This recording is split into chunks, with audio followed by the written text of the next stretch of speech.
on the Six Screens Telenetwork, earning the reputation of giving all the right ingredients, uninhibited, and exposing the hard, cold facts about the Watchtower Society. And now, in Disney. Well, hello everyone, and welcome into Healing After the Watchtower. My goodness, this program has been going on now for a couple of years, and we're so glad to have Linda James, Apostle Babe, coming in from Southern California. Hello, Linda. Hi. Well, how's it going? Going good. Going good. Yeah, we did pretty good today. We had good programs earlier. Everything went pretty well. Lots of participation, and we're expanding our network. We're getting into other areas. Of course, on Sundays, we do theological teachings and what have you. And then, of course, on Saturday night, we do our tower, but we've been kind of squeezing some conspiratorial programs in there because a lot of ex-witnesses are into that as well. So we're kind of expanding. We're crossing over. We're doing different things now, more than just ex-witnesses. So if you say, gee, Rick, I just like the ex-witness programs, when we have them on here, this is one here tonight. Linda specializes with the ex-witnesses. So Linda, I'm going to step aside. I'm going to have you take it away, my girl. Okay. Hello, everyone. This is Apostle Babe Linda James, your favorite apostate. And this weekend, I ended up catching a cold, but what else I've been doing is I've had a chance to go to the ICSA 3-day conference, and that's been amazing. So I might like sneeze and stuff, so just, be sure and say bless you, because now you can,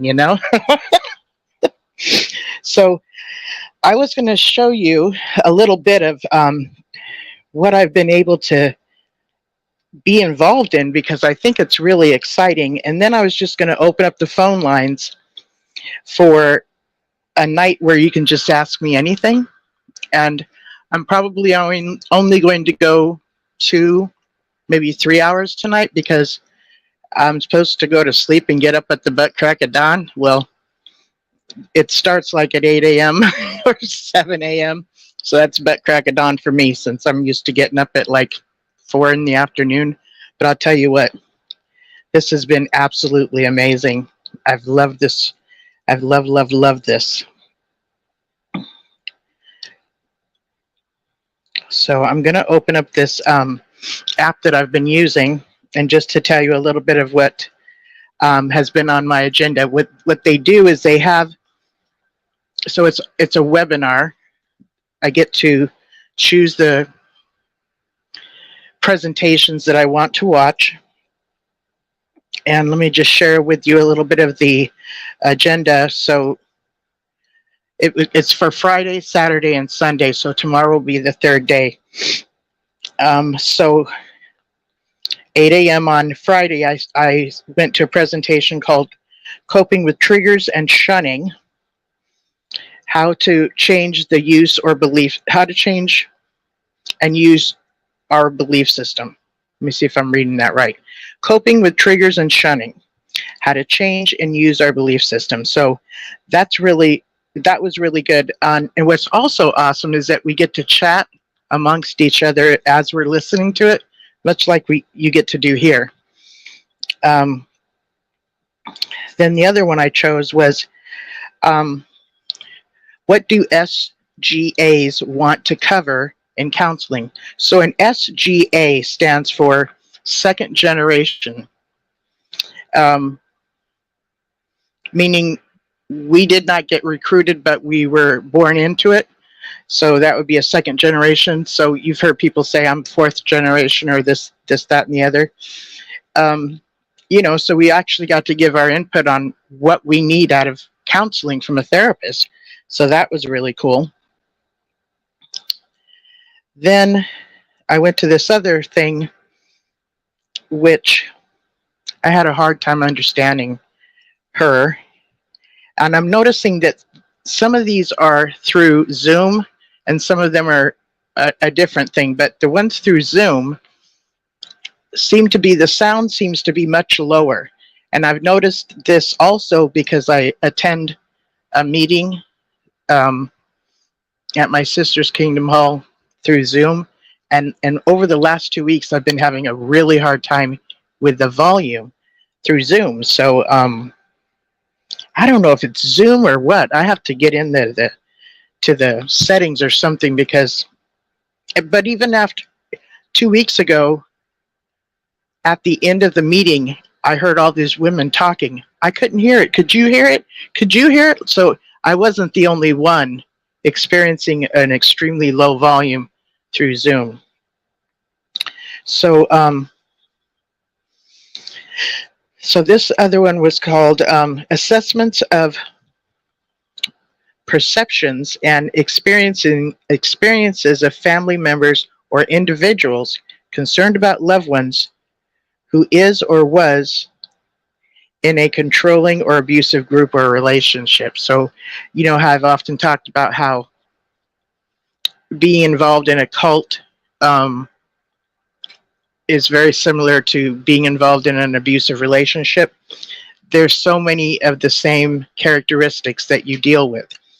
Same thing with a family. If your family can be a cult as well, or a one-on-one relationship, or you know, a church setting or a political group that you might have gotten involved in. So that was, I had a hard time understanding her just because of her accent, but I'm going to try listening to this again. Fortunately, I get access to these presentations for a whole month. So that's really exciting. And then, so there was a part 1 and a part 2 for that. And then I went into legal aspects of harm and victimization in cultic groups. So cultic groups means groups that are cults. That's just another term to use, you know, cult groups, which is different than cultic, like Irish music or whatever. So that was really really neat to hear because of some of the things that she came up with. She knows she knows the law, but I believe she was from the UK, so I'm not sure if those can be established here. But once something starts in another country, it establishes a paper trail, so to speak, even though that's not what they call it. You know, the things that are going on in different areas, they can be referred, people can refer to them, and then that makes other people want to take a look at how that went and consider that process as well. So that's kind of exciting. And then this, only normal people join cults, representing and supporting the multiplying, marginalized, and the marginalized cult experience. Now, this gal was that was talking about this was from London, and she is just she actually is on the scale of autism. She's super creative, and she seems to be. She looks like she's black, but she doesn't.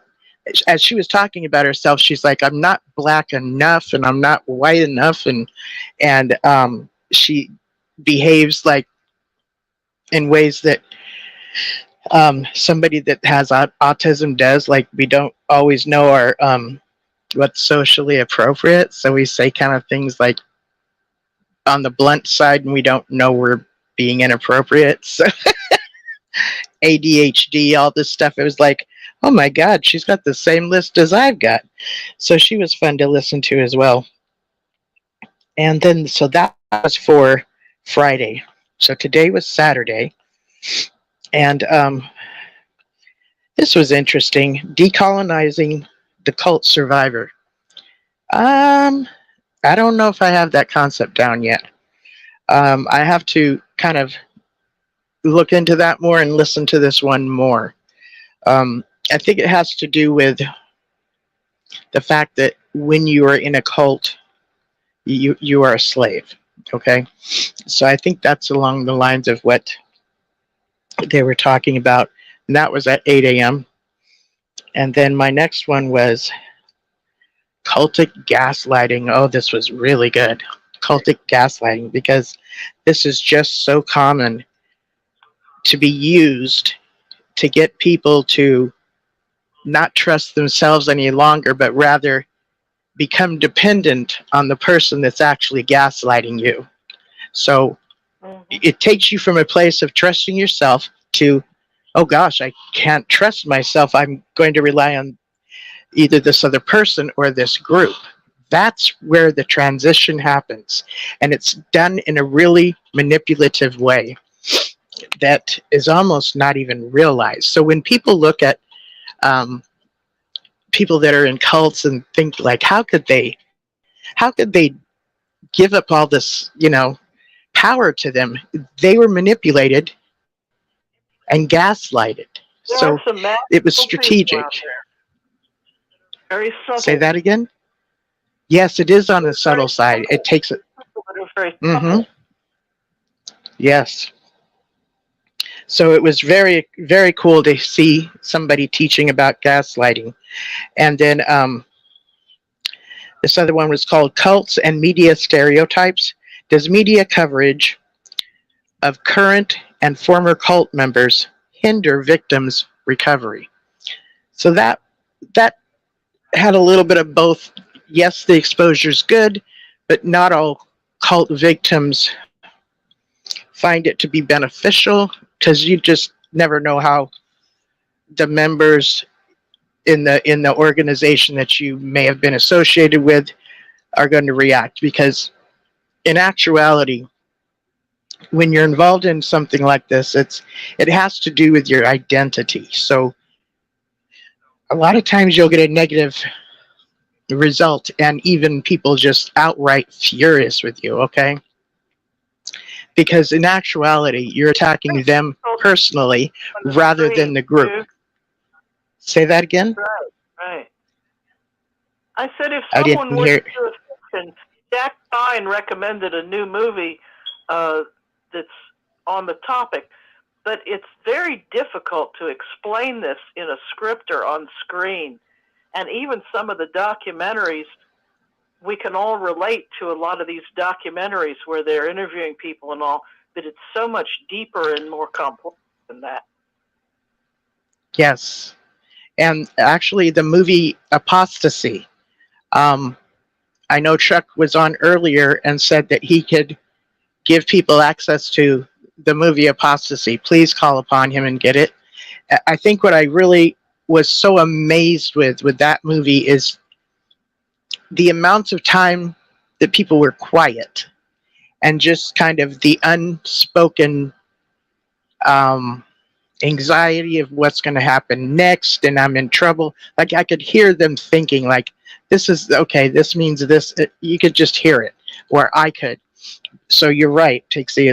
There's more to it than what we are hearing, and not all directors can capture that, these moments as that movie did, and I thought it was brilliant, just absolutely brilliant.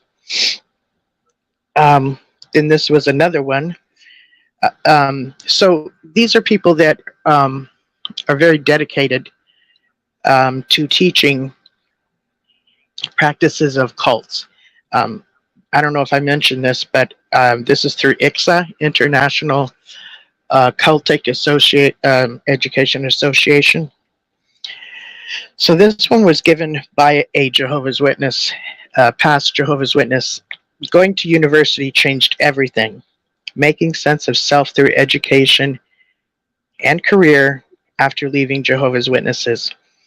And what I loved about this one was the guy who hosted it, Stephen Matter. Him and his daughter have a podcast, and I can't remember the name of it, but he left the organization. So he talked about a few different people, and after they became part of a career, and then educated themselves, they actually developed into their own identity more so. So there were, so you know how when we leave the organization, sometimes we're just like, I don't even know who I am, because our whole identity was wrapped up in being one of Jehovah's Witnesses. So he really got into that and mentioned these two examples about how one was, the way a woman thinks that in the org is basically, we're here for the men, and then she ended up homeschooling her children, which, by the way, that turned out to be one of her really good gifts of being an educator. So she and her personality actually got to grow from that. And so she, going to college and stuff, it just made such a huge difference. And it also expands. The organization wants us to only associate with those of the same denomination. But if you do these other things, you might actually find some friends outside of the organization. So that was something that these two examples got to bring up as well. So one of the reasons why it's so tough when we do leave is that we have nobody else on the outside, right? Because we've been taught Right.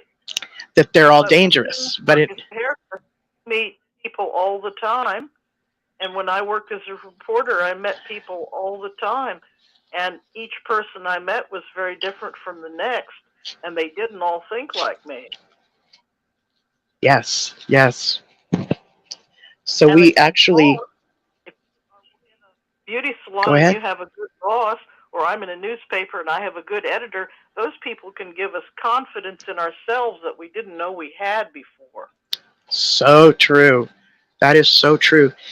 The sense of confidence. And I was reading something the other day that, a good boss really, really encourages their employees, and how that makes the company work better rather than being in competition with the employees or getting the employees to be in competition of each other. That's not necessarily always a good thing, but sometimes it is if it's kind of in good fun, but not real cutthroat. You know what I'm saying? Then it actually does become kind of cultic, because much like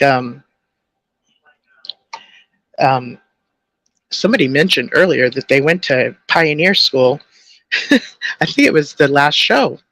They went to pioneer school and found out that they were basically being educated on how to snitch on each other, or to feel this sense of obligation to tell on a fellow Jehovah's Witness who is not acting JW, approval. They're not doing things in the JW way, which is just bizarre, because I thought we were supposed to, if we notice somebody's kind of out of line, I thought we were supposed to go to them and just, say, look, I've noticed you're doing this, and kind of talk to them first, right? And let them kind of explain it or whatever. And then encourage them to go to the elders if it's something worthy of going to the elders for, which, that's always not necessarily what I think today. But in this situation, it's like, eliminate any of that. Just go snitch on them. Just go snitch on him, on these people. And I've noticed that this is something that... judging by the day, hasn't it? Because you and I yes. it was long ago, and then it changed, and people got snitchy, and I guess it's gotten worse. It has, and it's slowly been getting tighter and tighter and tighter. More insular, more isolated, over time. What did you say? Or like, I said more culty. Yes, more culty. That's right. So that was a fun presentation. And then the last one for yesterday was clinical therapeutic assessment of former cult members. What are other clinicians using in therapy? So this was kind of opening up other things that can be used in therapy. So that was cool too, because it sounds like this is going towards getting therapists equipped to know how to handle those that are leaving cults, which is really not the case so far today. And that's a great, great need that we need. Yeah. So that was yesterday, and then tomorrow I've got another agenda that I'm starting at 8 a.m. So that's going to be fun.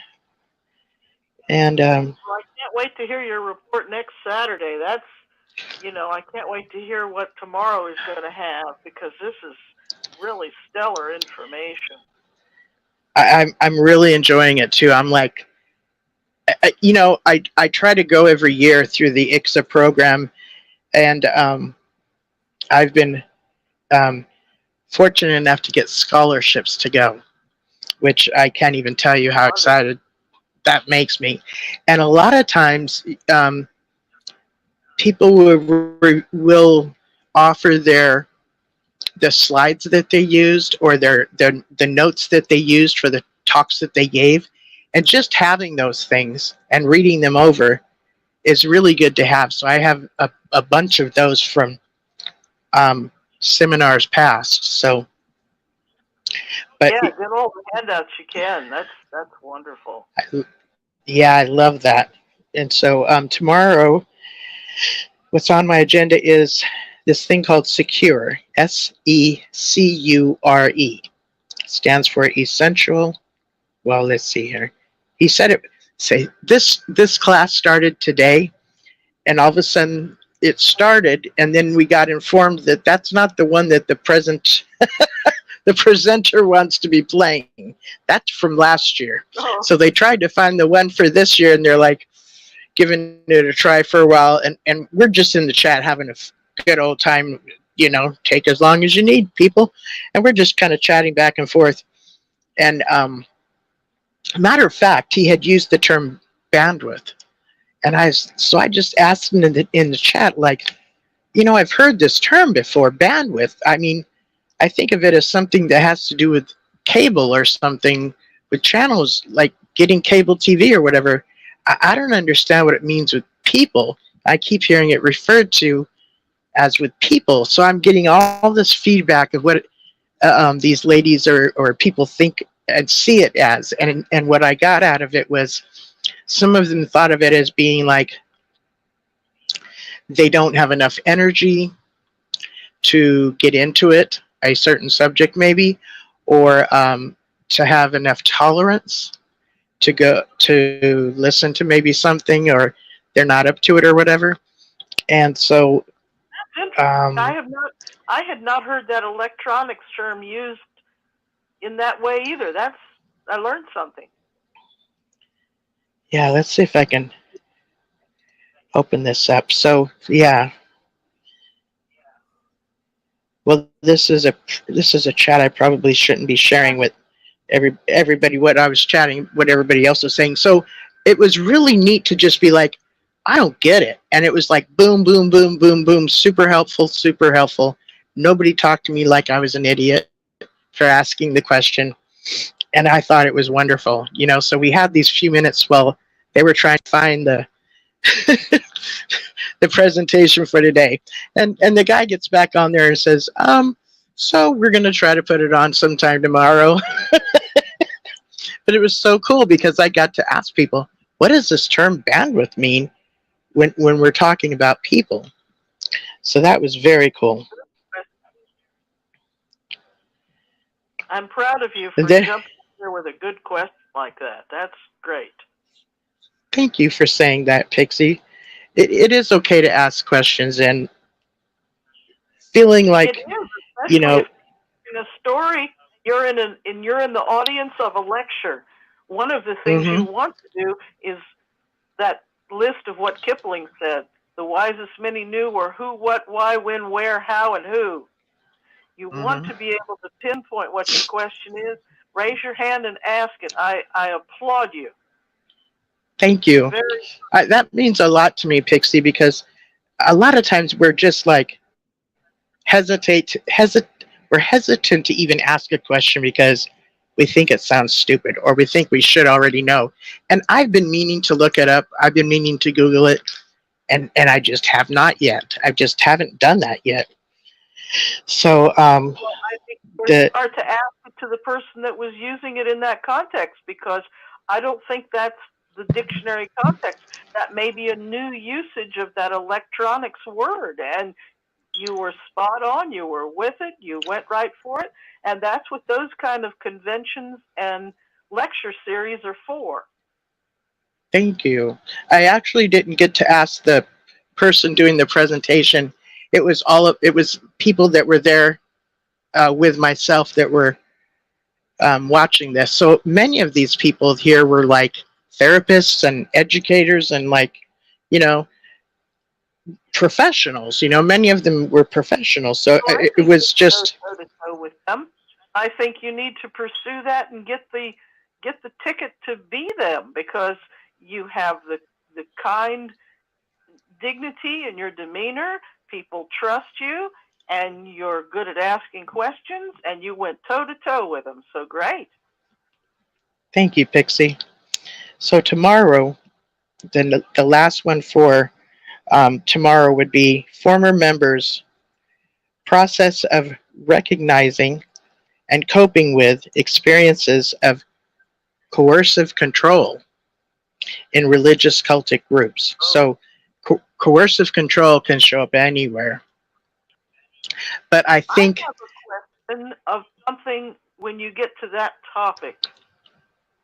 When there's former members and they're talking about that, do many of them take this with them through their lives for a decade? I feel like I should get over everything immediately, and some of these witness things have rented a space in my head for far too long. And you know what? Same with me, Pixie. I left 40 years ago. 40. 40. Others had that too. Yes, Yeah. Same here. And I think yeah, I think I've worked past it, and I have to a certain point. But then one day I'm all of a sudden really pissed off about something, and I can't figure out. Like, I know that I'm acting overly upset, overly butthurt, overly sensitive, and I'm thinking, what the hell is going on with me? And I used to just ask myself, and I couldn't figure it out for like days. Today, I usually figure it out within 20 minutes. I figured out, okay, this is related to this, and that used to make me feel whatever. So now I'm hearing something similar, and I'm going back to that moment of when I felt, inferior or like I was talked to like an idiot or something. Which in actuality, what I was experiencing at the moment did not necessarily mean any of that. But that's where I instantly went to. Triggers happen. Right, the win happened previous. Sure. Yeah. I had a terrible day because I had to go to the cemetery to do arrangements for my mom, and it was really difficult. And it was also a very long meeting. Okay. Why would you? I'm very.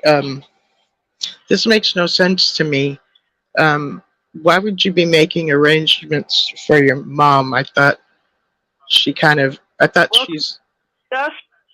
I've had her dust and ashes here in my house, and with COVID, I could not get there. Oh, and okay. I have to go now to put those ashes in their spot. Okay. There.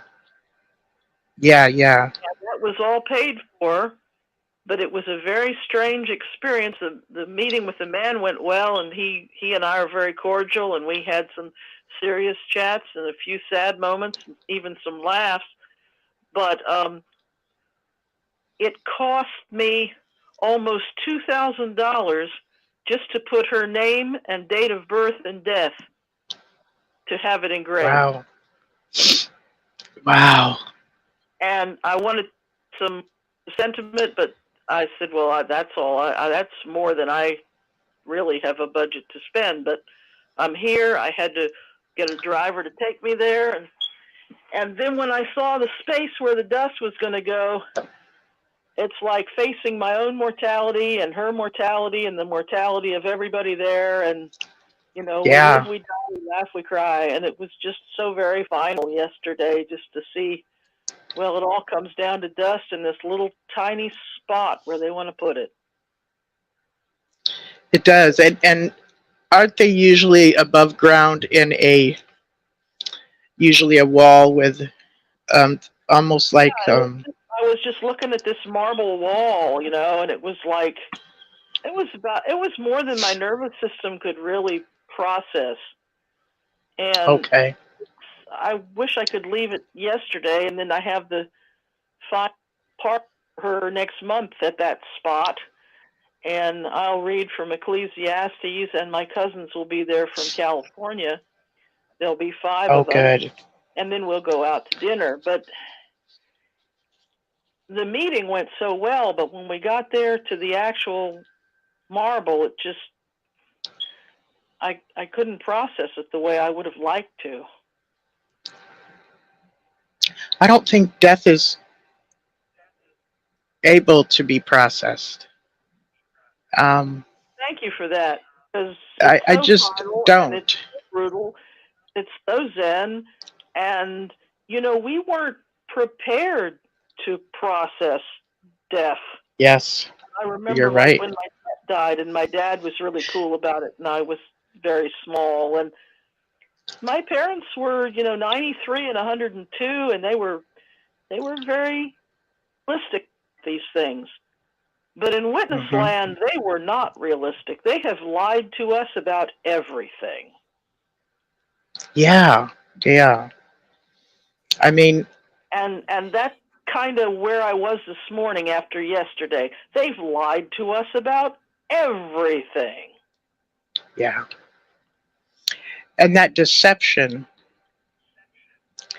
was to get us to behave in a certain manner that ultimately served the leadership. So this It did bamboozleness. me no favor, and none of us. It did none of us any favors. I agree.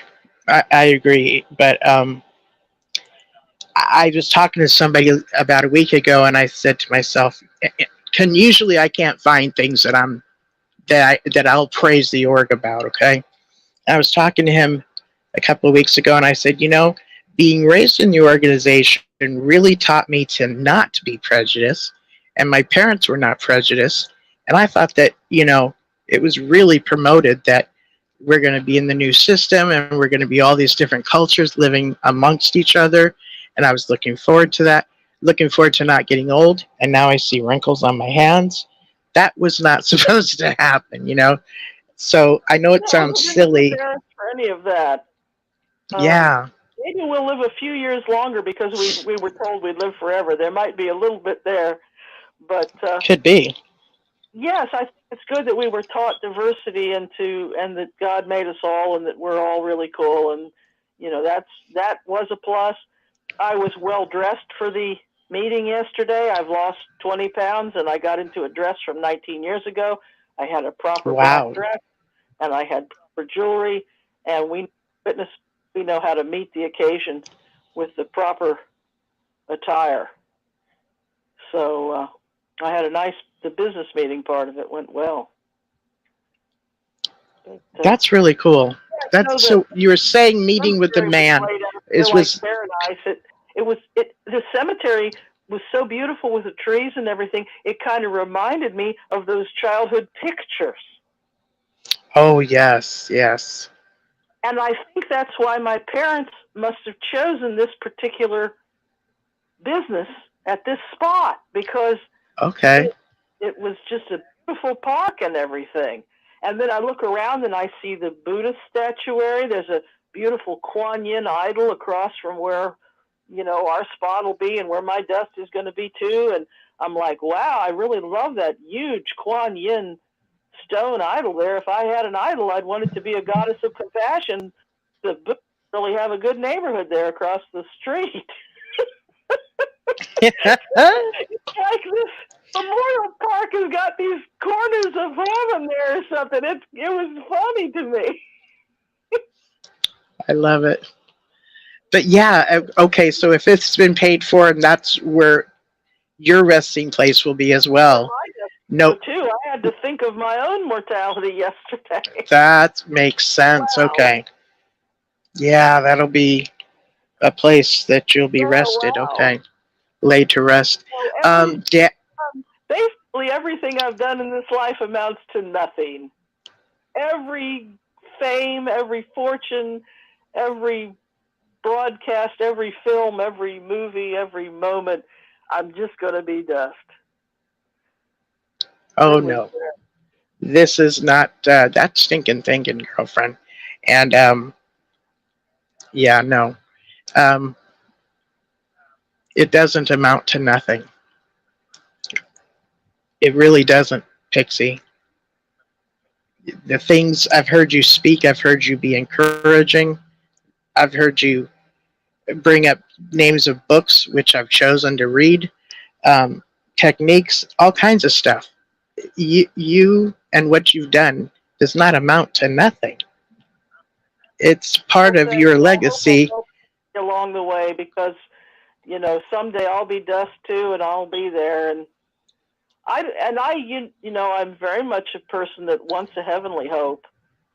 And looking at the Buddhists there, sometimes I thought, well, the resurrection hope was a little like reincarnation. So I've studied all religions, and yesterday I was nearly an atheist. I was nearly into the atheist way of thinking, because we all die, whether we believe in reincarnation or heaven or paradise. Like, they were all there. It was a huge park. Oh, it sounds beautiful too. Dan and Angela. No, let me back up. Sculptures and things, but everybody there is dead. Right. It's very strange to be at a location where everybody is dead and they once lived, and now they're not alive. And now I've been to Arlington Cemetery, and that, of course, had been a fine home of the Lee family.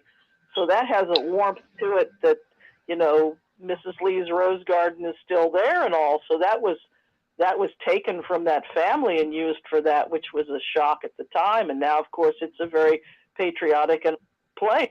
But this place, it has beautiful trees and things, but that's what it is, and that's only what it is. But the sculptures were real nice, and different artists have done beautiful work there.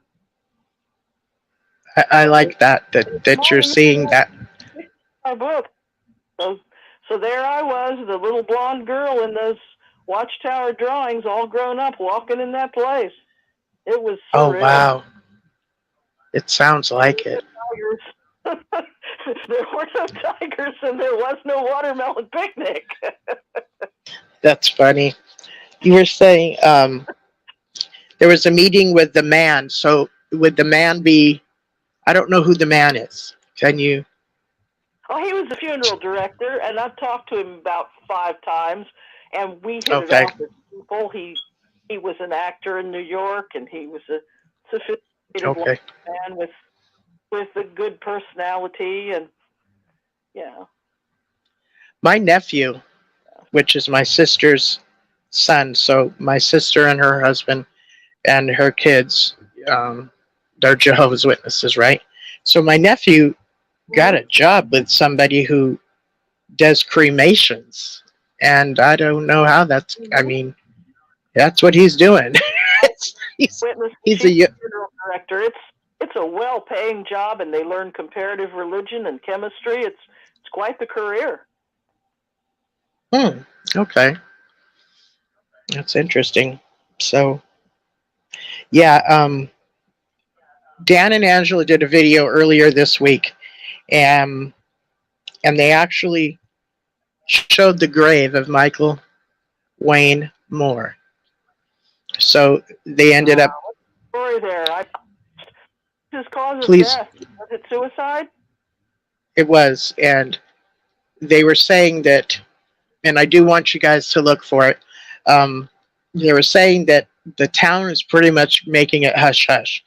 Even in the newspaper, there's a JW that works in the newspaper, and nobody wants to talk about it. But they did say that the person there at the funeral home, or wherever he was buried there, um, did speak of it as, yes, it was a suicide. So they did get confirmation from him.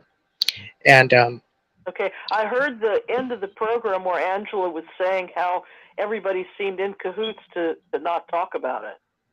yes, yes. And yeah, that's interesting. That's very interesting. Yeah. So today I'm going to be, oh, That is interesting that they went to that town and it turned out like that. yeah, it's a beautiful headstone he has, a really beautiful one. And it looks like it's one very similar to another person in his family that said more on it as well. So I'm going to be opening up the lines because tonight I'm going to do a Ask Me Anything. So if anybody has any questions they want to ask me, and I'll be happy to answer them. And if I don't want to, I'll just say no. I won't answer this one. But I pretty much feel like I'm open to answering pretty much anything. Um, so if you can call in and ask me questions, I'd be happy to give you some of that info. And the purpose of that, oh, by the way, too, um, I put up a video tonight. I've never done a premiere, but I did a little premiere earlier tonight on my channel, and it's a video of me singing. Try a little tenderness in the style of Otis Redding. So I hope you guys get a chance to go look at that from my channel. So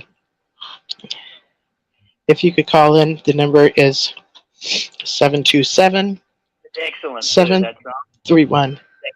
Excellent. Thank you. I appreciate that.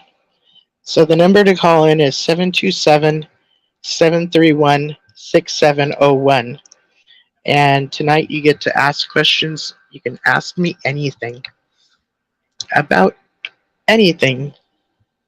And more than likely I'll answer it. I was noticing on the last show.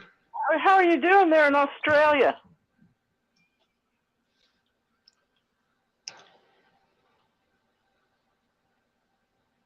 Bob Roberts, she's talking to you. Yeah. Brad. How are you doing?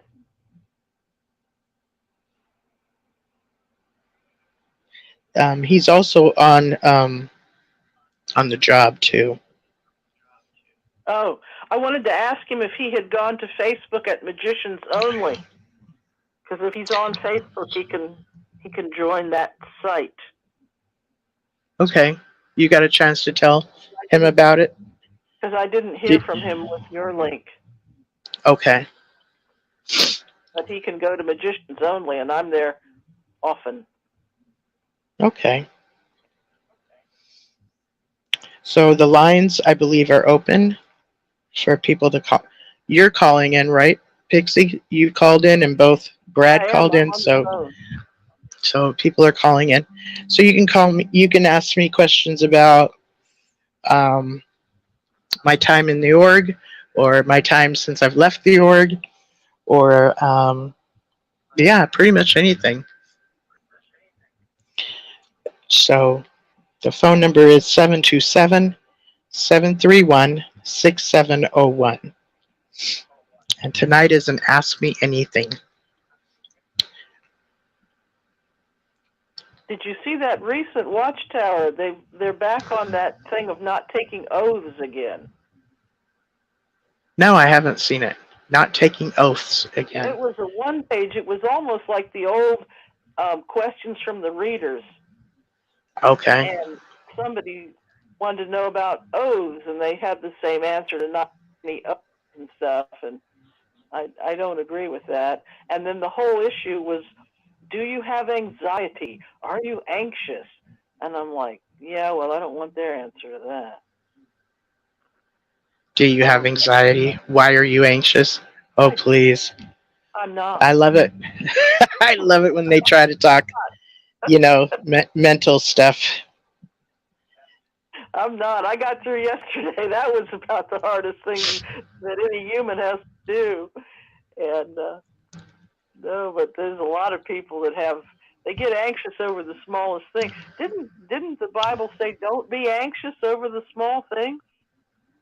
What you'll eat and wear and do, the Lord will care for you like he cares for the lilies of the field. Oh, yeah, like he knows how many hairs are on our heads. Yeah, the birds will get fed. You're going to be okay. Yeah. So Tracy Harriet asked me, why are you sad, Apostle Babe? I don't recall saying that I'm sad, but if I look sad, I don't know why. I have a cold, that's about it. But how are you doing, Tracy? It's good to see you here. There's Donna. We got Tracy. We got Bob Roberts. Esther's in the chat. This is pretty good. There's 21 people here. Yeah. Ted. Ted's here too. And John. So, yes, I'm encouraging people to call in and ask me anything. The number is 727-731-6701. Okay, so Tracy Harriet said, great, tell us about you leaving the org and why. And then Bob says, Apostle Babe, have you heard of the song Hold On by Alabama Shakes? Oh my God, I love Alabama Shakes, okay? Love that song, Hold On. Yes, I've heard it. I kind of have a crush on the singer, but don't tell her or nobody else, okay? Yes, I think your video would sound amazing singing that song. Okay, thank you, Robert. Bob Roberts. I remember when I first discovered Alabama Shakes. It's like maybe like 10 years ago, and I'm thinking, who is that? And it's just they were just so eclectic, and she is so like she don't care. She's into the music. Like she don't care what she looks like or how her face twists or anything. She's just singing it. She is singing it. Bob Roberts says, I love that lady from Alabama Shakes. Robert, you and I have so much in common. I mean, Bob Roberts, we both love Angus Stewart. He is both of our boyfriends. And then I'm thinking we can call her both of our girlfriends. Yes. So, okay, Tracy, let me share you a little bit about leaving the org and why I left the org. So I was born in. My mother, when she got baptized, was pregnant with me. And she was told about the organization from someone that she worked with. And her background was very, her parents got divorced when she was young.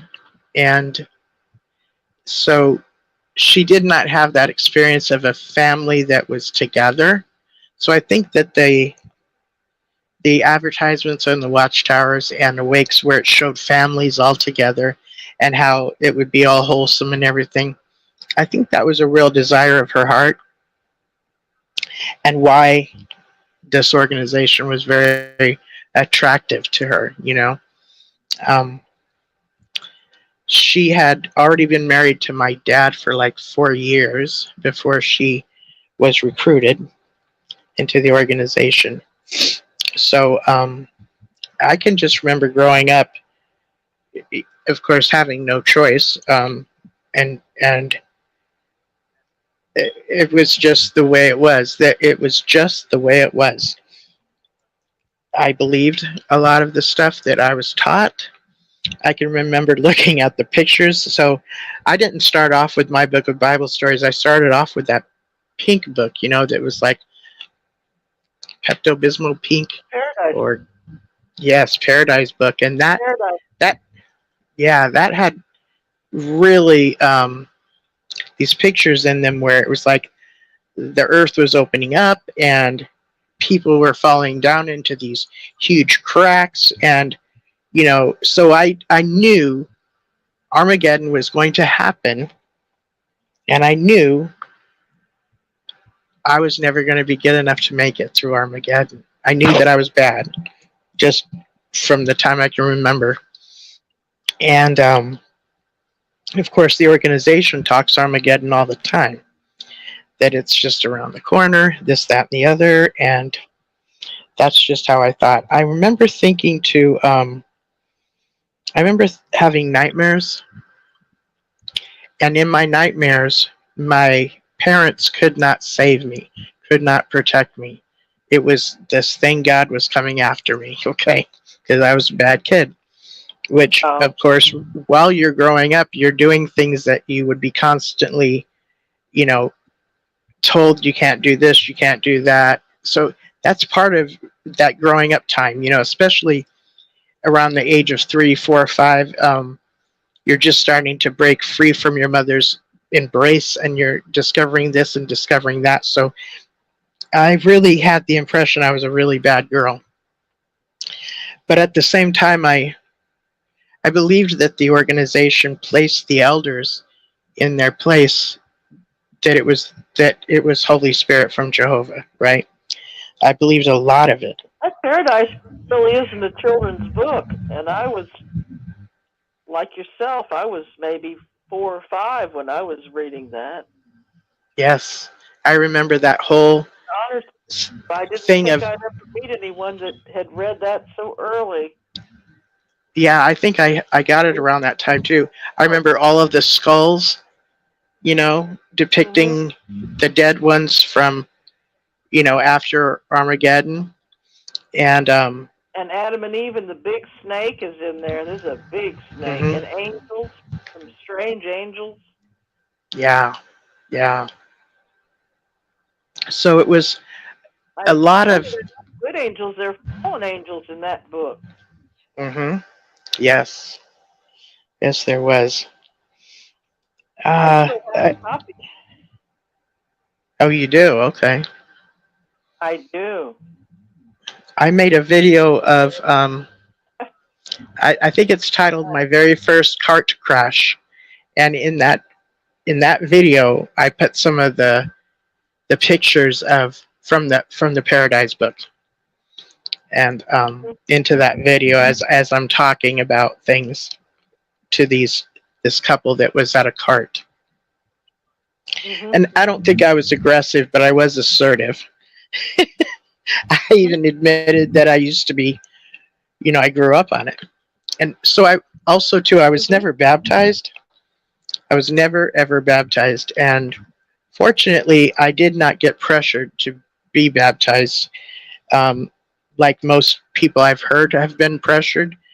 Mainly what I've heard is that you can't go on like your parents, you have a covering of your parents for so long, and then you have to be responsible for your own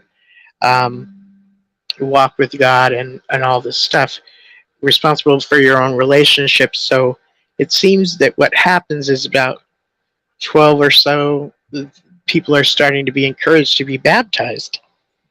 And I tried studying twice. Once at about 17, and then another time at about age 23. And to be honest, I just could not make sense of it. I just could not make sense of it. So I needed, I really took seriously the commitment I was going to make in this baptism, because I saw it as, this is a commitment much like a public wedding is a display of a commitment that's already been established, between a couple. So I saw it very much like that, like a relationship that's already been established between Jehovah and I. So having to do these book studies and having to agree with everything in them, okay, I was fine with agreeing with them, but I also needed them to make sense. Like, I could not make sense of them. So that was, yeah, it was very frustrating. Plus, I grew up in special ed. So, and the reason I bring this up is, fortunately, being raised in special ed meant I wasn't rushed along to do schoolwork. I got to work at my own pace. So once I was done with one level, then I would go to another level. Okay. And I took however long I needed to take on that one. And the teacher was right there. I would stop. I would get stuck at a certain point. I'd go to my teacher and, ask, how do I do this? Or I'm stuck here. And my teachers never really said, this is how you do it. There was some direction, but a lot of times they were asking me questions to make me think of another way to do it. So I would be stuck, kind of like I. Say that again, Linda. I actually believe for educator helping you. That's how people should be educated. Thank you. I think so too. And I actually believe that was because of my special ed teachers that I was encouraged to critically think. I think that they encouraged that, like by the questions that they asked, they made me think further than where I was already stuck at, So because certain things did not make sense as I was doing these Bible studies, the conductor would kind of say, it'll make sense later, and I would let them kind of talk me into going ahead, even though I didn't want to, but they were the conductor, so I kind of took their direction, right? They're in a teacher position, I'm in a student position, so they have a higher authority, right? So we would go a few more chapters, and then I would be like, look, I can't make sense of this unless I understand that. So after 6 months, they just dropped me, okay? More about that lecture on colonialism. Yes. It was just like, because you got a top position there. Mm-hmm. So there I was.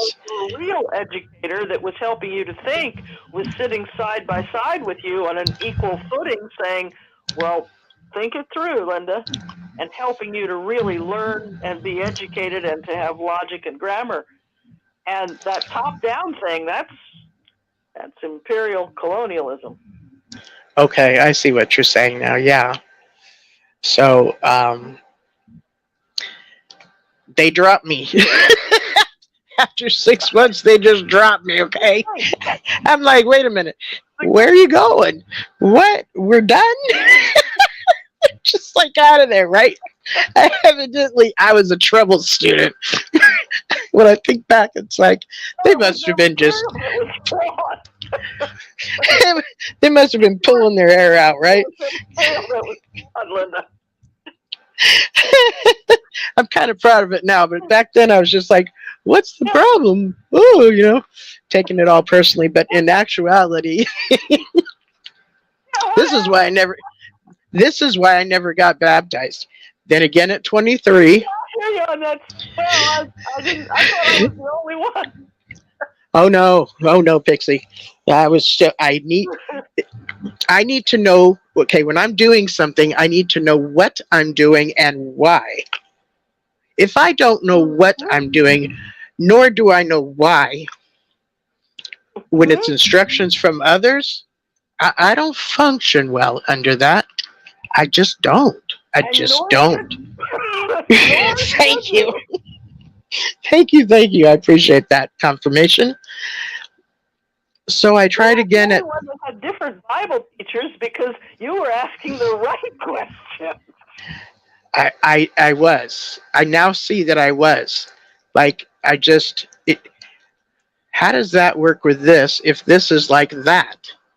So, Well, see, the paragraphs are flawed. I didn't realize until two Bible teachers later when I had this woman that was running it like it was a Catholic catechism. But I did have time to sit and read the paragraph thoroughly. The paragraphs are structured in a wonky propaganda way. yeah, and I didn't even know what propaganda was at the time, you know. I can remember looking at sentences. It's not my reading difficulty. It's not, a visual problem. It's not, I comprehend at a slower rate. I need a few more minutes. No, that paragraph was set up to bamboozle you.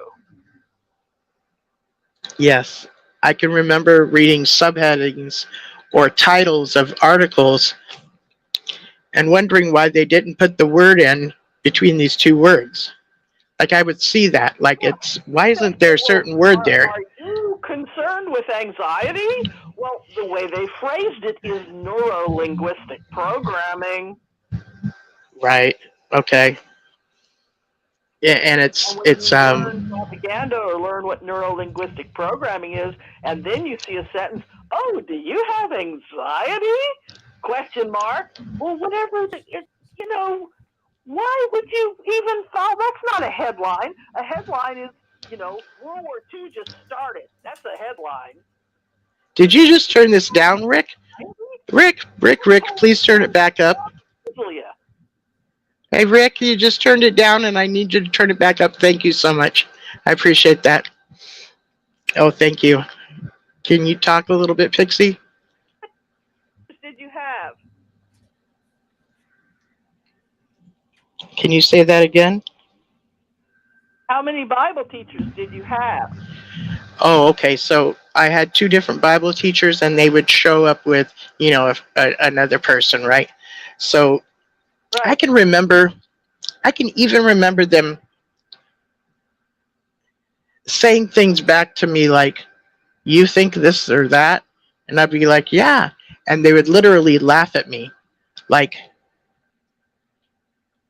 they thought it was ridiculous. But I had already had enough time with my special ed teachers to where I really thought that's how my learning is supposed to happen.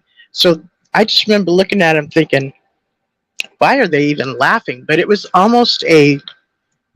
like an intimidating put down, but I didn't receive it like that. To me, I was still indignant. Yeah, I need it to make sense.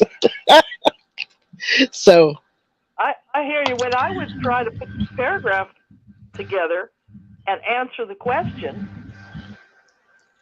I would look at the question again to make sure that I addressed the question. Mm-hmm. I knew that was the answer to the question, and I'd say it, and she would still intimidate me. Wow. It's not the answer.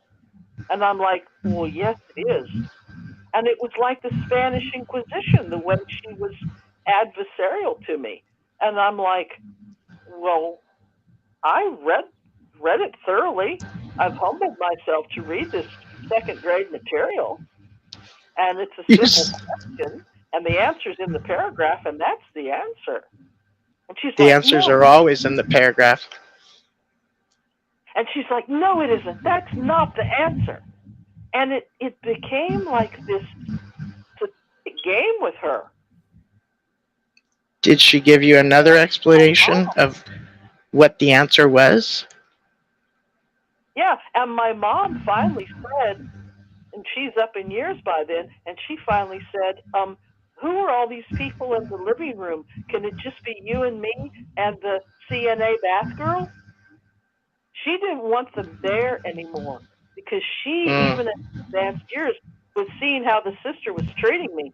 And she said, well, I'd like my daughter to pray at the end of the meeting. And Bonnie wouldn't let me do it. Oh, hell no. So the fact that they were laughing at you when you answered correctly, I think that's part of some of their techniques they use. I did see it as a manipulation. Yeah, it was an intimidation, and I can remember them just going, oh, like I asked the most stupid question, and I just remember, I mean, I can easily be talked to and get my feelings hurt. I'm very sensitive, okay? But I remember in that case, I was indignant. Yeah, I wanted that question answered. I thought I was entitled to know, you know?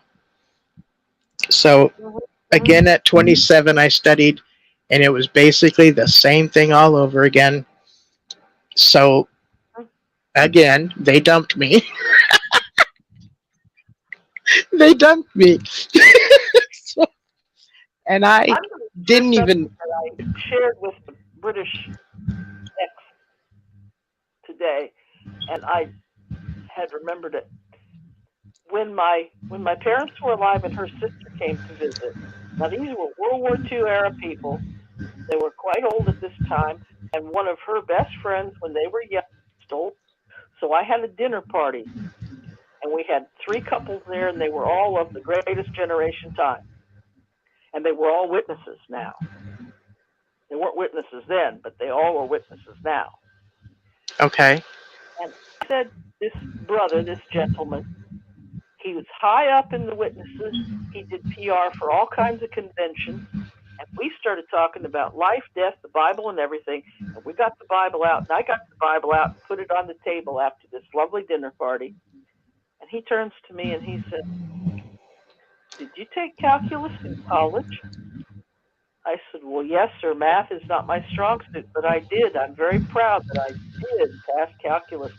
I'm not a math person. It was very difficult for me. But yes, I did pass calculus." That's an accomplishment. Straight in the eye, and he said, "If you've taken calculus, you don't need to worry about any of this." What? In other words, if you're a gifted person, you don't need to worry about any of this. If you're a what person, you don't have to worry about any of this? If you're a person with a gifted mind, he said, "Did you take calculus in college?" And I said, "Yes." And the Bible verse was about life and death, and it was something in the Old Testament, and I wanted to know his view on it. And he says to me, "Did you take calculus in college?" And I said, "Yes." And he says, "Then you don't need to worry about any of this." Was this a way of him not giving you an answer? This was a way of him giving me a pass.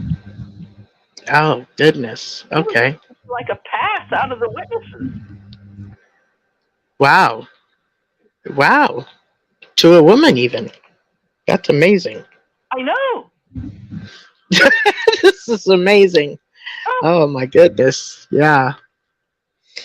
So then I'm like, ever since that wonderful dinner party, I'm like, are they targeting a specific group of not very bright people? Because Linda and I, we know our grammar, and we know how to read, and we know how to think and reason. Are they targeting like people that don't think and reason for a reason? That's funny. I think at times that they do, but also if they can get the, people that are born in to never discover or pursue their self-interests and only promote things that makes it to where someone will gain their own identity as one of Jehovah's Witnesses, that works for them.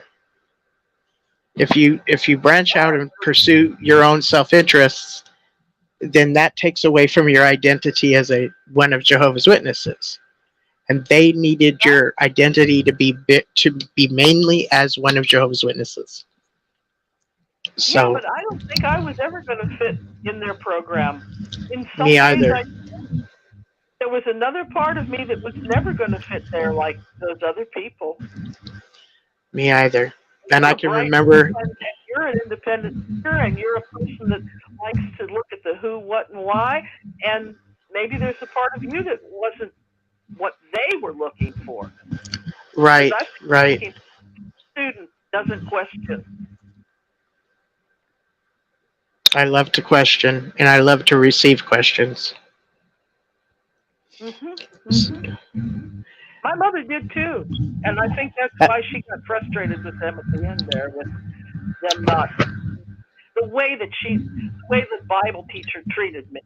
Because my mother, of course, knows me on earth, that birthed me, and she knew how gifted I was in school and stuff. And to see me not excelling in a Bible study, reading third grade material, and this woman's trying to lord it over me.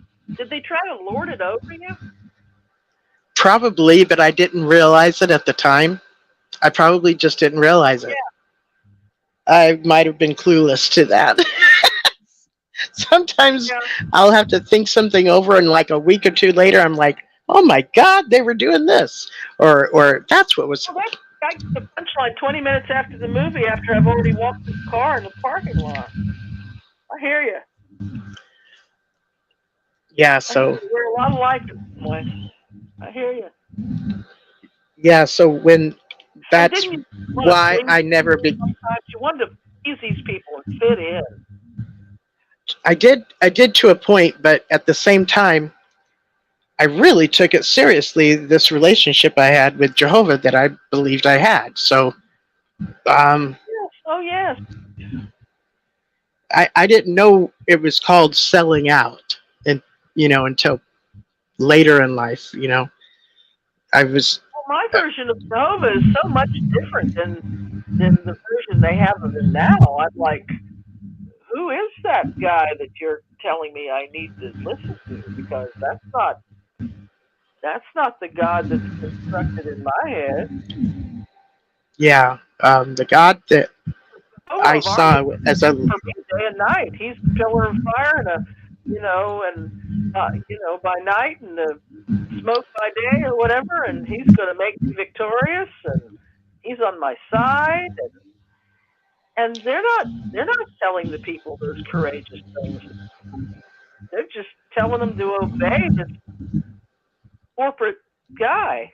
And what's amazing to me is they request and almost demand our absolute loyalty, but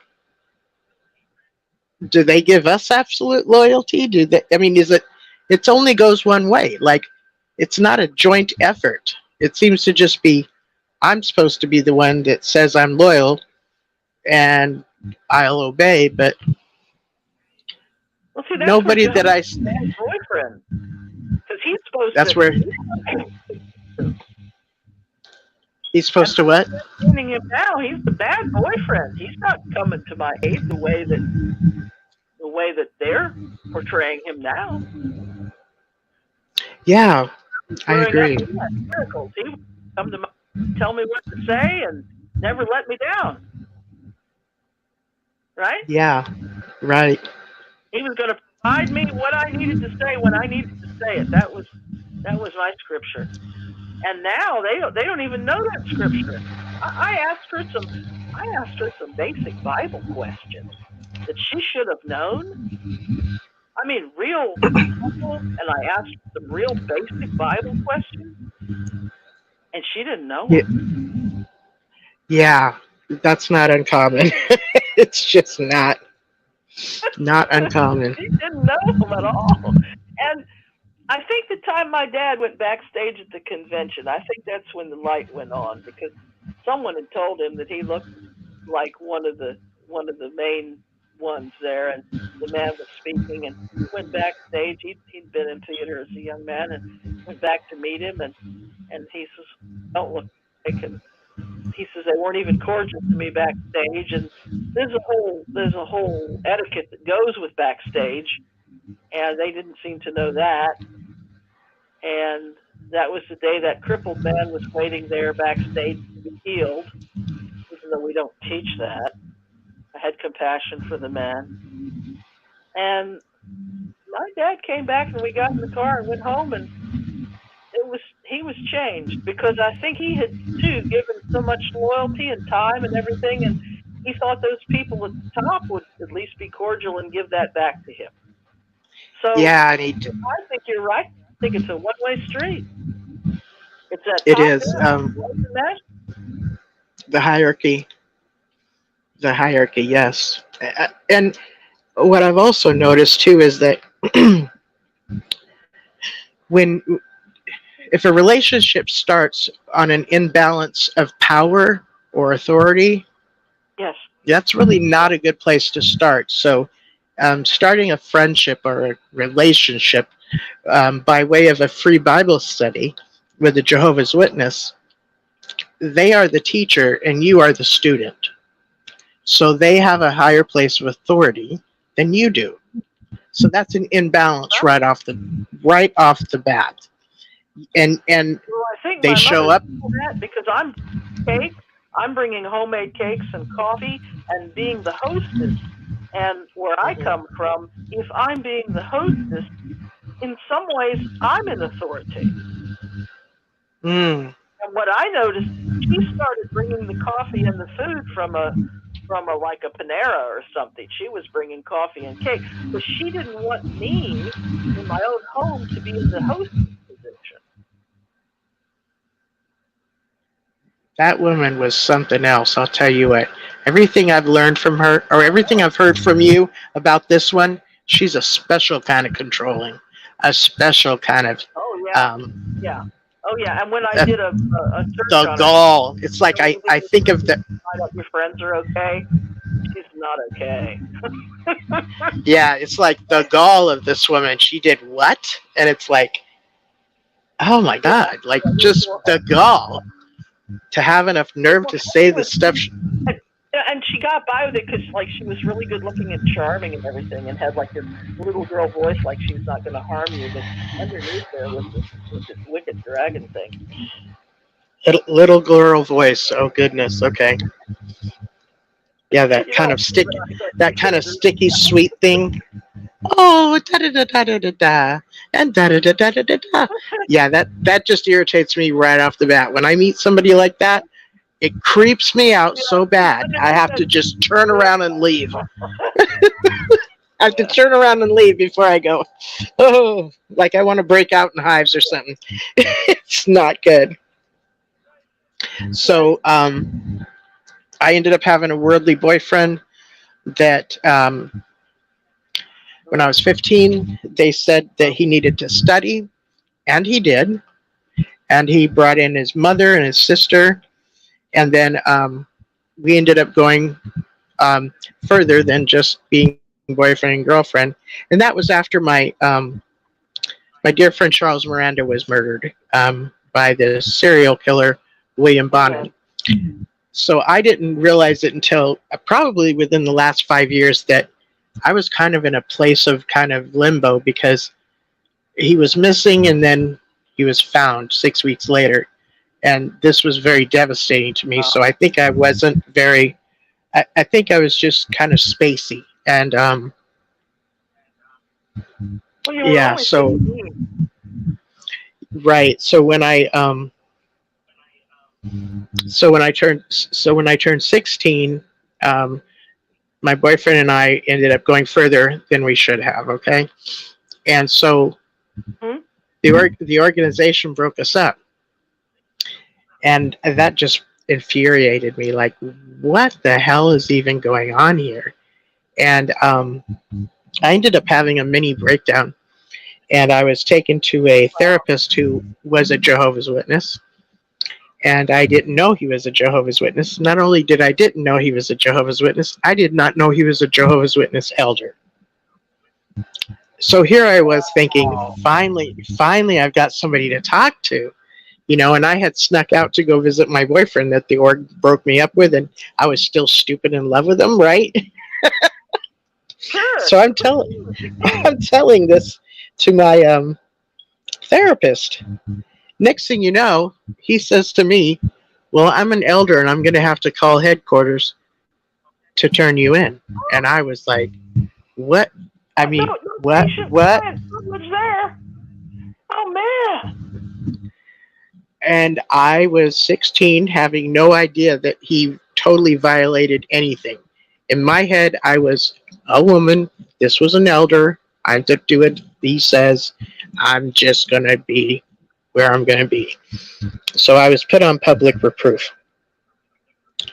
And that's back when they didn't say, like, so-and-so is no longer a witness. They were like, Sister so-and-so has been put on public reproof for behavior unbecoming of a Christian. That's public humiliation. Well, I don't know what I So, was put up because I wasn't present. Somebody told me I was marked in a talk. I don't know. oh yeah? I wasn't there. And my parents weren't there. So.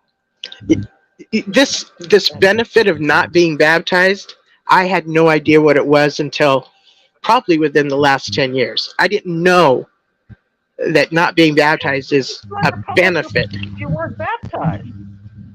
But that's the thing. I didn't go to a judicial committee meeting. They had no jurisdiction over me because I wasn't baptized. Right. Well, I found out within the last 10 years, what they were doing was asking my parents to ask me certain questions, and then they went back and answered them, which really pisses me off because I thought I was speaking to my mother. I thought I was speaking to my father. I didn't know what I said to them was going to go to these elders. It's just so deceptive. Okay, so deceptive. But that's how they got. Absolutely.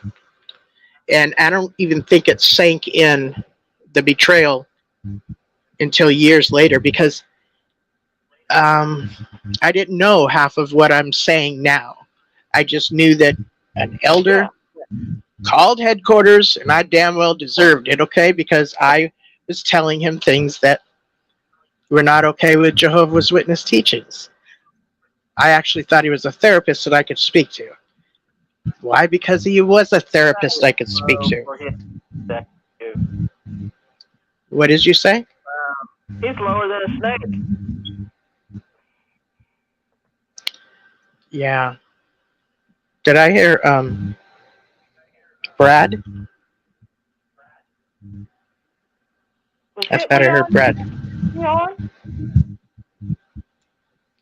I have looked him up, and I remember not remembering his name and asking my mother for years for his name. She wouldn't tell me. He's on here. Hitley? Hello? Hitley's on Hi. here. How are you? Linda, You listen? hi, Pete. How are you both? Good. How are you doing? Okay. When you were saying about the reptilian, I was gonna say, like that show, there was a science fiction show on NBC in the 80s called V. Yeah. And then later on they had a reboot on ABC a few years ago of the same show, but they kind of rebooted it and changed it. So it was like those aliens, they came over and they had Earth. They came over and looked like they were humans, but come to find out they were reptiles. And they went door to door with samples too, didn't they? Airplanes for food, right? So what you were saying about the sister being, being the type of person that was supposed to be all, sweet homemaker type, and she ended up being a snake in the grass. She was kind of like the Spanish Inquisition there. It's like she never really let go of her Roman Catholic roots. I think she was trying to she was like the Grand Inquisitor. Yeah. So, something else. She was like super witness pioneer, but there was something about her that was not witnessy to me. It's all Tracy Harriet said, I called in but no room to talk. Does that mean that just set up the letter that you felt like you couldn't chime in because everybody was talking? Or does that mean that you called in and it didn't have room for you to even connect to the call? Can you let me know that, Tracy? Thank you. She also mentioned that her daughter, let me see if I can find that. She said, Linda, I think you are awesome. I have a high-functioning autistic daughter. I would be so proud if she was like you.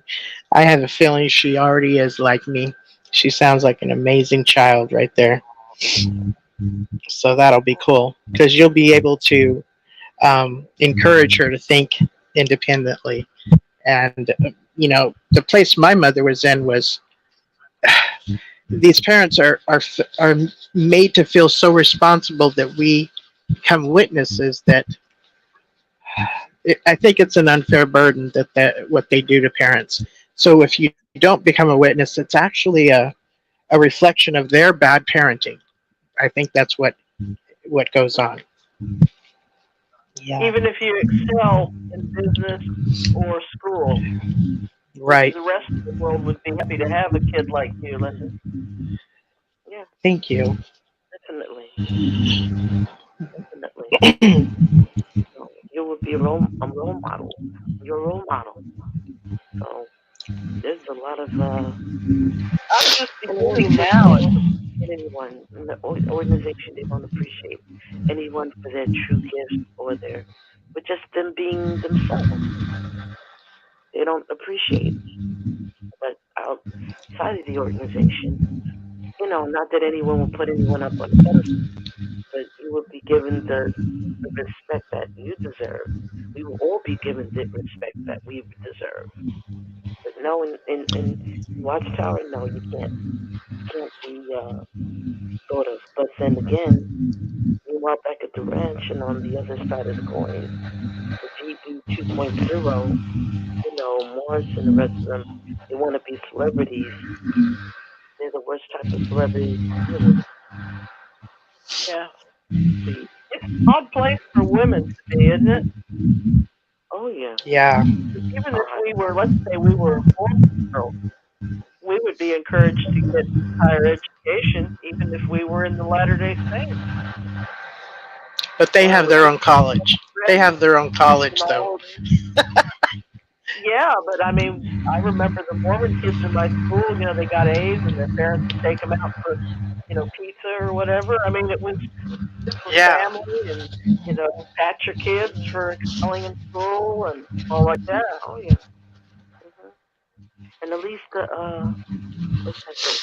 Amish, they have businesses and they encourage their family members to get into the family business and everything.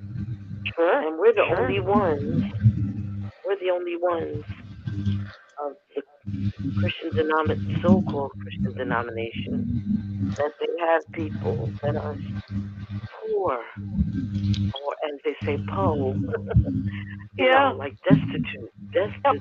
On the Pew Memorial Research Study, the Hindus are the richest ones, and the Pentecostals are at the bottom, and we're right above the Pentecostals. And there's some consultants that are opening up, they said factions, and opening up themselves, trying to make decent living. Because I know that there was some Pentecostals that were in the school system here.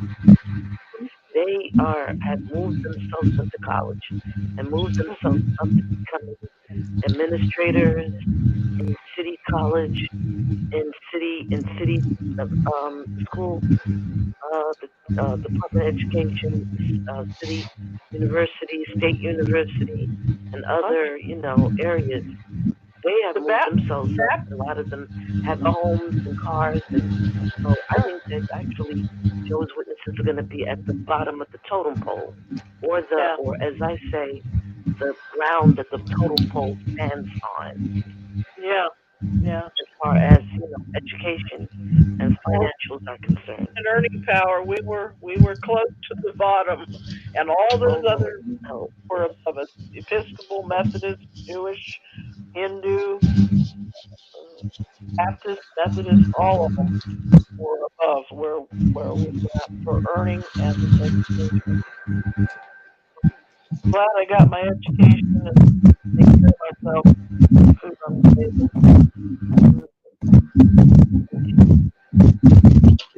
Do you hear banging?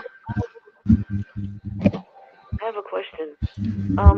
Ladies, speaking about earlier, was there anything new from Rick earlier? The show was good tonight with the big picture right tonight, and and I listened to that one. But we haven't been on that long. Okay. Linda was telling about her childhood and telling about her boyfriend and telling about the elders and all the trials and tribulations she went through as a good student, and she said that she had some very good teachers that helped her to go at her own pace, and I think she likes to have it spelled out accurately, and witnesses were bamboozling and not accurate. So a lot of gifts. That's why. This is why I never got baptized. So, anyways, when it came, when it came, according, this is so funny because according to Hitley, because she knows like the categories, right? And she let me know that because I've never been baptized, I'm actually considered a visitor, right? And I'm like, oh hell no, I was held hostage. They got the silver sword. That's where I got it from. And some other Okay. That's were telling me, yeah, that's what they're calling them now.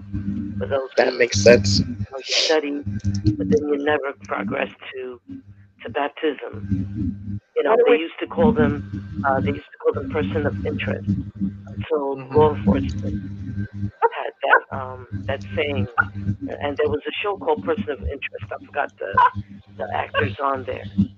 But the organization changed it. They had the silver sword, and they had that annual meeting when they went to present it. And they had these the governing body up there, and to help us up things like they were Steve Jobs and everything was presenting this, presenting that, which had like a corporate atmosphere or flavor to it. The whole presentation. So Yeah, that's what I thought about when I started to really do my faith. But anyways, it's good that you didn't. To make a long story short, it's good that you didn't because it's worse than being on a part of regular corporation. I mean, it's worse. It's worse. It's way worse. At least when you leave the corporation, people could still talk to you. People could still Right. deal with your family, could still deal with you. People could still, you're not looked at like you're a pariah or like you're a public enemy number one because you left, the corporation, which I call a cult. I call the organization, I call it a cult corporation. I put both words together, cult and corporation, as cult, the cult corporation. So Yes. it's not like anything ever before, and I think they want to make sure that they're going to hang on to you until your last breath. On Yes. Yes. Yes. worse And than that's a criminal organization, worse than governmental organization, probably even as bad as ISIS or worse than ISIS and everything. Worse is worse. It's way worse. But they're hiding under this. Oh, we're just so nice people. There's nice people knock on your door. Yeah, right. BS. I see it. I see it as a front. The religious portion and the members. I see it as a front, and I see it as a needed front from the organization. And members don't realize how much the leadership needs them, because the leadership wants to make sure that the members believe that they need the leadership of the organization. But in actuality, it's the other way around. Any perpetrator needs their victim much more than the victim is convinced, or tries that the perpetrator tries to convince the victim that they need the perpetrator. That's evil. It is. They have access to stocks in Brooklyn. I mean, the printing business is all over now, but back in the day, I don't think very many people had access to that part of Brooklyn, but the witnesses did. Not many. Not many. I mean, unless the only time is when a lot of people went to visit, you know, tour and visit, where they might have known maybe someone in the Heights area.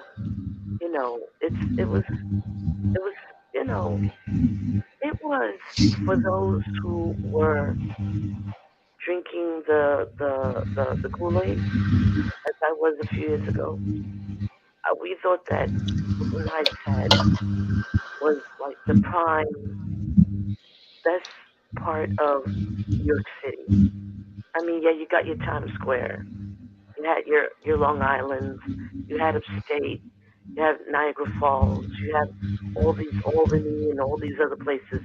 But oh, Brooklyn Heights, that's where it's at. That was the in fact some people the organization made it feel that Brooklyn Heights, New York, was the best area in this United States of America. Oh, Forget about wow. Okay. forget about L.A. Forget about Chi Town. Chicago. Forget about parts of Texas like Dallas, Fort Worth, or you know any place else, Atlanta, Georgia. They felt that it was the or even Hawaii. They said were Anchorage, Okay. Alaska. Oh, they're the top upper strata, and anywhere that they had actually anywhere they had a Watchtower branch, but mainly since that was you know the world But in headquarters, reality, they made it seem that kind of in reality, because I'm not the New Yorker that you are. I've been to New York a few times. That's all. Brooklyn Heights, Crooklyn, and docks and restaurants, but it's not Manhattan. it's not Manhattan. And I tell you, you're absolutely right. I have when I okay when we did want to take it away from Brooklyn and everything, we went to Times Square, and that's when there was very little. The crime was where they had it, where they did have to stop and frisk, which I wish they did have. I want them not to stop and frisk. I'm not going to get political, but I do want them not to stop and frisk because when they did have to stop and frisk, crime was down. Crime Good was to know. down, That's good to and know. Thank it was excellent, and we were able to whether we had relatives or friends that came from out of town come and visit, or we ourselves as native New Yorkers. About myself, my siblings, my cousins, my other and my other friends who were born and raised in the five boroughs plus Manhattan. We went to Times Square. We went and looked at when they dropped the ball at what you call, that Wow. Wow. structure. Okay. Um, we went to mainly Sixth Avenue, Avenue of the Americas, where they have all of the media companies, Yeah, ABC, CBS, NBC, all that, ICOM, all of them, sure. Paramount and all of them. And where they even took footage, we saw them take of a movie and how they had everything possible, but we watched a movie that had Robert De Niro in, that was a 1980s movie, it was comedy. And how they had the mark, they had the trucks,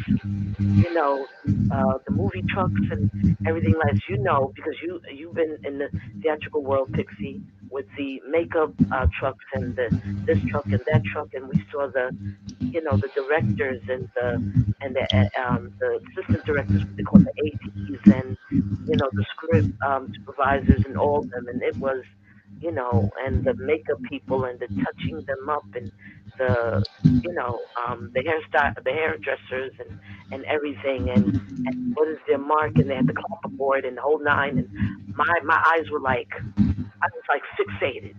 If I wasn't, to tell you the truth, and I'm a musician as well, I play drums and flute and everything.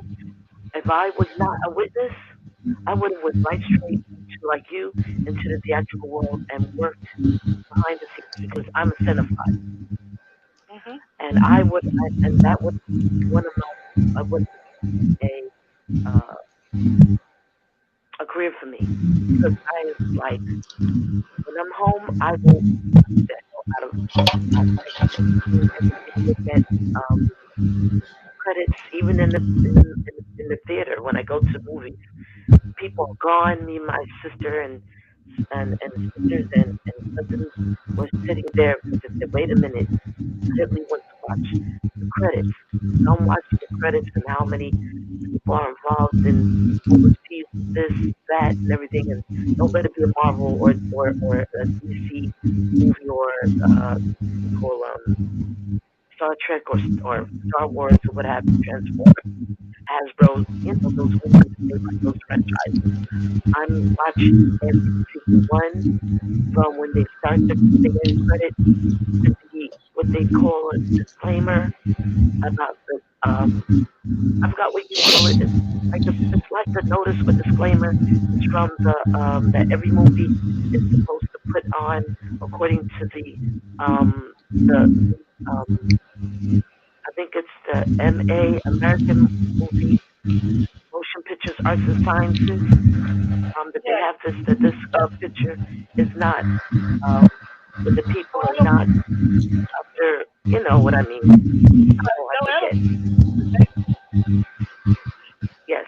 hmm And I'm learning a lot on a YouTube. What do you call that thing? YouTube videos from a guy who is involved in the movie, the film and television industry, what different things are. What is the best boy? What is I forgot. I don't know. My mind this morning is something else. But all the people who work with Hotline, the team, all of the people who work on a on the movies and movies, and that's something. Getting back about New York, that was something that was really fascinated us. But then, of course, the organization wanted us to okay, you could get in all that and stay at GB 1.0 didn't mind you going to Disney World. Oh, if you wanted to go to Disneyland, you could go there. You want to go visit the Eiffel Tower in France. You wanted to go visit, now they used to call Big Ben, but they called the Elizabeth Tower in London and different other places. Even Tahiti, even the Maldives, Australia, any place on earth, even if what's that, Antarctica was fully inhabitable, you could check that out. But now this governing body 2.0, they don't want anyone to go anywhere. I know. Even telling you to even not even look on certain television shows, and even when it comes to your family. Oh, if your family's not going to be converted into being a witness, don't speak to them. Don't deal with them. Don't say hello to them. Don't even give them a text message. I mean, to the damn this minute crap.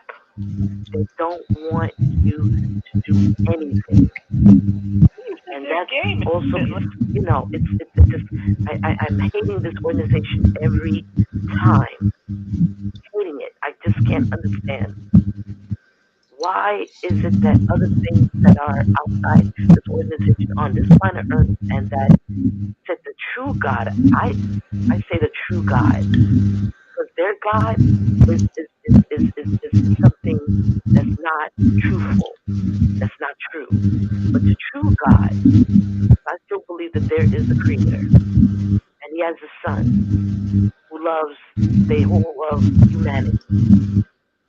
Would allow people to be represented by an organization like this that actually wants people to even die and don't care, but they want when you're dead. They want all of your material goods. They want all that and everything else without question. I can't. Now think of a narcissistic. Think of a narcissistic relationship. It can be with somebody in your family. It could be a partner in business. It could be a romantic partner, or even a group. They have to have all of your attention at all times. That's what a narc needs, because they're feeding off of you. And once you pay too much attention, to anybody else, including yourself, you're not serving them properly. You know, you're not serving them properly, and they will disregard you and dismiss you and throw you out if you're not going to serve them in that manner. And this whole thing about this organization, it's a well-oiled machine. So when we do things more personally that works for us, it doesn't necessarily work for that well-oiled machine. Okay, that's where we get the kinks in the chain, and that's a hassle. That's a hassle for them. So they'd rather just throw us out because we're not part of the well-oiled machine and doing what we're supposed to be doing. You know? Yeah. It's a sad state of affairs because they really want their well-oiled machine to keep going without anyone putting chinks in the armor. And like to put a wrench in the works, they're afraid because I guess when it comes to the phosphorus, they call it the wrench in the works because they're getting, you know, all these leaks and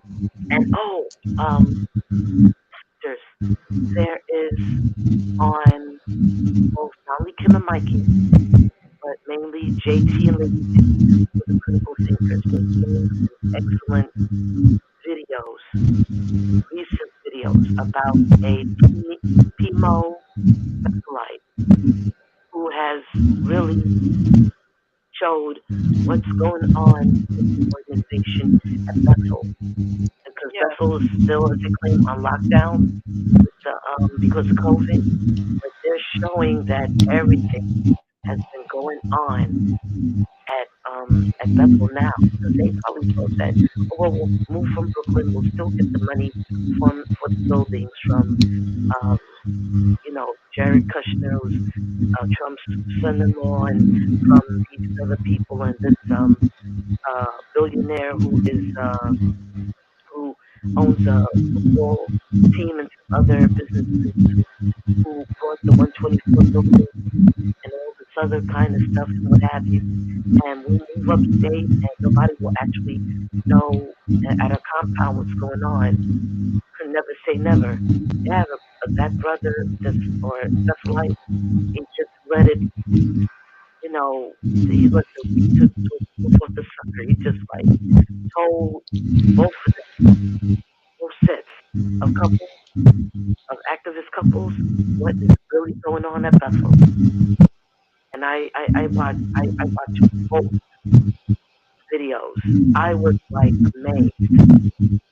I mean, they were people get sick and tired, and they're sick and tired of being sick and tired, and they're just they're letting them know, hey, this is what's really going on at God's house. I mean, right? The TV, well, yeah, leaks are happening in Brooklyn. They'll never come up here, which never say never. Sounds like drinking and a lot of drugs. Yeah, it is. Yup, it is. The guy said, there's a lot of domestic violence with the couples. There's a lot of cheating and all kinds of things going around, you know, with couples cheating on each other. And if they had that down, of course, no doubt they have some, who knows, they might have the same thing that they had at Bethel in Brooklyn with, you know, with the homosexuality, they probably have it with the Warwick too. All the things that are happening, they have it. In fact, Marcus warned that he knew someone who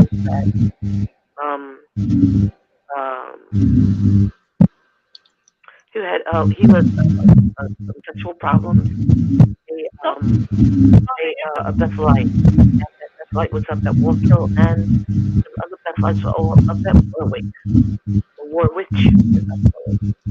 They have all these issues issues. They're trying to make people think that we're up at war with now, so we have animals and everything. Everything's perfect. Nah, Now that was quite something with that lady that made the statue. That was quite different. Yeah. He is rather dashing. Yeah, he is. He is. Who's this? Who's Dash? Oh, Marcus Vaughn? One. Yes, he is. Handsome man. I was still trying to get him to get on your show, but he hasn't answered me, so gives his phone number out. I'll reach out to him eventually. Like I got before. Yeah. Jay the comedian was on earlier on the show before ours. That was neat. Yeah. It was the LC and Lady C and JP and you got XJW Piss, you know, who's now a famous rapper, you know. But I was trying to get some other people. I was trying to get 2 other people. I don't know. But they didn't answer back, so I said I'm not gonna be a pest, you know. But anyway, they were like these that's what I feel like. But I guess letting everybody know, yeah, we're gonna figure it out. There's some problems here. Upstate. So in about 10 minutes, I'm gonna have to leave, but you guys will still be able to have conversation. Okay. Yeah. So enjoy that. But what did you say? Oh, I'm cutting out early tonight because I'm doing a 3-day workshop kind of thing with ICSA on cultic studies. So I did Friday and Saturday, which was today, and then tomorrow, which I have to wake up at like 8 a.m. my time. And that's, you know, in my world. In my world, that's butt crack of dawn, okay? So I hope you see her, and I hope you finish tomorrow and ask lots of questions. Thank you. But yeah, I'm gonna take off in about 10 minutes. Yeah, that's right. Don't like it is.